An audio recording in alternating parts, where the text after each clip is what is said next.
Hello, baseball fans. I'm Jeremy Taché, joined by Sergeant Steve Gaskins from the Florida Highway Patrol to discuss impaired driving this Independence Day weekend. Now, Sergeant Gaskins, how does impaired driving affect our community?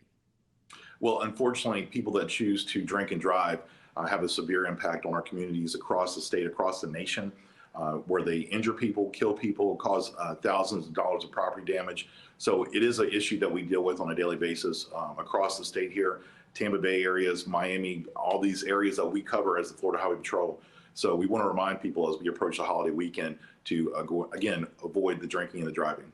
And what can a DUI cost you as a driver? Thousands of dollars with legal fees, $5, $10, $15,000 just to get started.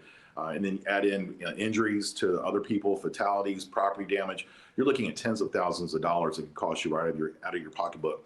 The loss of a job, your car getting towed, license being suspended. So there's a very huge economic impact on the community and the driver himself that has chosen to make poor decisions and get behind the wheel impaired. So, that being said, what are some of the signs that someone might be driving under the influence?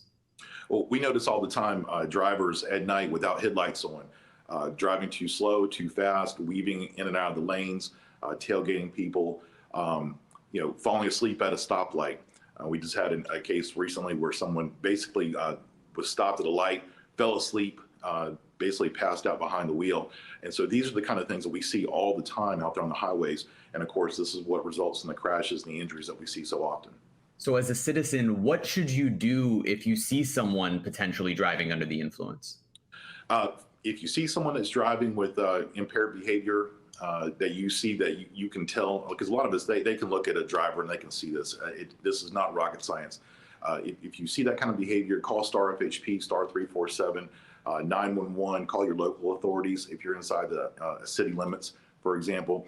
Report the car, report the driver, report what you're seeing, the location, vehicle descriptions, tag numbers are great to get law enforcement out there as rapidly as possible to interdict the situation.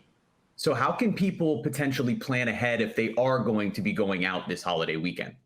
Well, that's the number one thing that we ask people to do is plan ahead, plan your activities, your festivities, your parties, plan ahead so that you know how you're going to get home safely.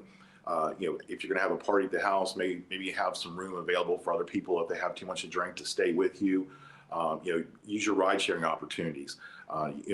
Make that plan in advance before you start consuming alcohol so that you know how you're going to get home safely so you're not making poor decisions at the late hours of the night.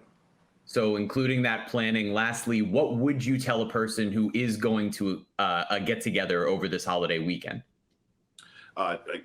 Plan ahead accordingly. We want you to enjoy everything Florida has to offer, the baseball games, the hockey games that are going on right now, all those events that come with a national holiday like July 4th. Enjoy yourself, but what we don't want you to do is mix the drinking with the driving. So make those plans ahead to know where you're going to stay that night, how you're going to get home safely. Do that before the driving and the drinking start combining each other, and that's where we see our problems out there on the highway so often. Well, thank you, Sergeant Gaskins, for taking the time to join us. And baseball fans, make sure to enjoy your holiday weekend and stay safe out there.